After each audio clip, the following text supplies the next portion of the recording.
Hey everybody, it's a good day for some loaded baked potato chowder. So I'm fixing that. Welcome to my kitchen. I just wanted to show the recipe is found on the Pampered Chef website, and just wanted to show you a few things, how easy and how fast it is to make. So what I've already done, I've got all my ingredients together here, and let me kind of scoot the camera around a little bit more so you can see more what I'm doing. Okay, so this recipe is supposed to be made in the deep cover baker, which I love our deep cover baker.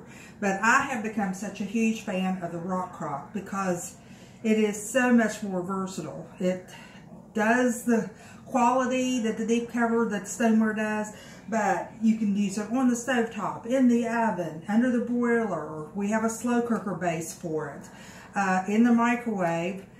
And it's dishwasher safe, and even on the grill up to 700 and I think 40 degrees. So I've already got my potatoes cut in half. It does get very hot, and I'll show you what we have here so far. I've cut my potatoes in half, put a half a cup of milk in there, 10 minutes in the microwave, and we are ready to get started. So what I do is I'm using my mix and chop. The mix and chop I have is the one that came from our Help with Cancer campaign. The regular one comes in black. The mix and chop is wonderful, as you know, for ground beef, ground turkey, ground chicken, anything like that. But it's also just for anything you want to mix and mash and chop up. So I'm just kind of chunking up my potatoes, skin and all. I washed them good. If you don't like the skin, you can take that off. That's where all the nutrients are. Okay, so I need to get all that extra little bit off of here. Okay, so now what we have to do is we are going to add, and let me get my oven mitts on because this is very hot. So I'm going to get this out of the way for a minute and show you I have the batter bowl. I have 4 ounces of cream cheese, and I'm using my mix and masher. I love this tool. Mashed potatoes, guacamole, meatball, anything you want to mix up and mix together well. So I'm just getting my softened cream cheese, getting that all mixed together. We're adding 3 cups. I already put a half a cup into potatoes, so 3 more cups of milk in here. And we're just going to stir that up. Get that all mixed together well. I could have used my whisk, but this is already dirty. Why dirty something else? Okay. And then we're just going to add that to the potatoes. Just stir that in. And let me flip this back around so you can see where I'm at with this. So, again, hot, hot, hot. So we're just going to mix that all in, and this is going to go back in the microwave. I got a piece of skin there that's kind of chunky. Let me get that separated. And we're going to put this back in the microwave for about 4 to 5 minutes, okay? While we get everything else ready to serve. Okay, so lid back on. Now what I already have in the microwave is some broccoli florets that I rinsed and chopped up, and I have that in there so we can serve it like a baked potato bar.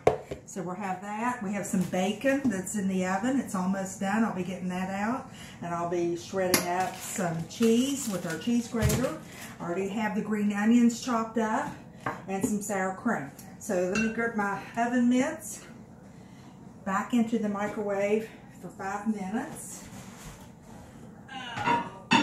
Why do they put microwaves up high? I think it's a good stomach muscle, which I need. Okay, so there we go. 5 minutes, actually 4.5 is what I set it for. Okay, let's check the bacon. I think it's about ready. There's lots of different ways you can fix your bacon. We have a wonderful shallow cooker in the same line as the micro cookers. If you're just going to do 2 or 3 slices, that would be good. I like a lot of bacon. I like to, what I do, look here, let me show you. Okay.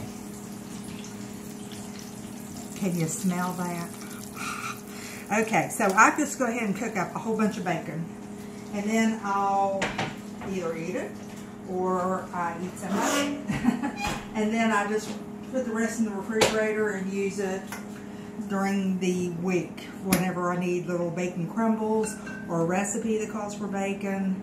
For breakfast, you know, the next morning you just heat it up for about 15 seconds in the microwave. But it's so crispy. Now let me just show you real quick here. A couple pieces I'm just going to put on paper towel here to drain. And then if you really are into saving your bacon grease, you can do that. And I'll just hurry up. Now this was in the oven on 400 for I think about 15 minutes. I like thick bacon, that's what this is. So if you're going to use the regular bacon, maybe about 10 minutes. It all depends upon how well you like it done, if you like it crispy or a few minutes longer. So we're just going to set that aside. That'll be used as the garnish. Let's grate some cheese. Now the reason you want to grate your own cheese, for those of you who have been to all my shows, you know this.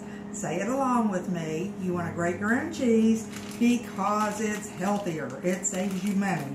When you look at this package, all the ingredients is cheese.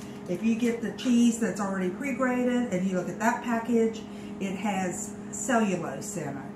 And that is like a wood byproduct. They put it in all pre-packaged, pre-grated cheese to keep it from clumping together. So why not grate your own? We have the coarse grater here. It's a little tricky for storage. It all hooks together. You just take your thumb, push the handle and release it. You can either do it flat out. It's got a little safety cover. You can either just grate like this, or you can set it up like I'm going to do and just grate your cheese. So I can grate this whole block in just seconds. So why not just grate your own cheese, put it in a baggie, have it ready to go, so you're always ready whenever you have a recipe that you need it for, or just to sprinkle on your salads, or to make some quick nachos.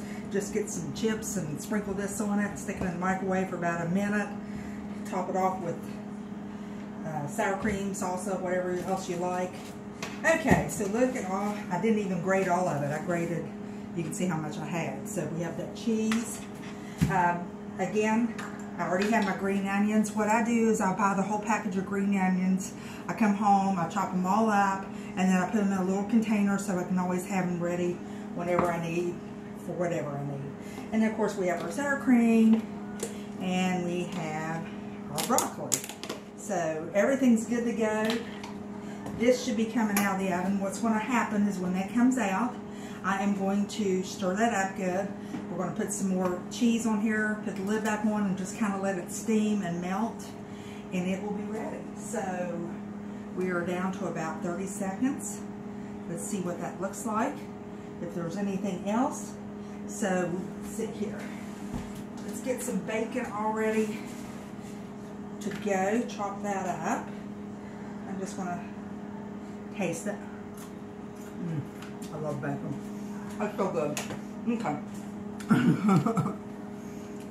And okay, our new cutlery. I gotta tell you, we've always had fantastic cutlery, but this new stuff, they just restyled it last year, this past season. Not only, I mean, it just stays sharper longer. It's a different material. It's just amazing. I love it. So, and you will too. And of course, it has lifetime warranty like our old cutlery did. All right, you hear that? The microwave's ready. That piece of bacon's trying to get out. I better eat that. Okay. So we are set. Let me get some things out of the way here. My little pan to put the hot rock pot. And I'm telling you, these rock rocks, they are the thing to have. You need one. We have 6 different sizes. This is the Dutch oven size. We also have an everyday pan, which is the same size, but it's like halfway down in height. Let me grab my mixing scraper, another favorite that I couldn't cook without. Now this is a little runny right now, but once it sits for just a little bit, it is going to get thicker. And I'm just going to sprinkle that cheese in here. Stir that in. Sprinkle a little bit of green onions in there. And let me give you a little peek of what we're talking about. Okay, you can see that. Oh, I forgot the butter. A couple tablespoons of butter. We'll put that in there as well. And that's just going to melt with all that good heat. And let's just leave the lid on this and let it sit for about 15 minutes. And then we'll be ready for dinner. How about that? So thanks. If you have any comments or questions, just let me know. Bye-bye.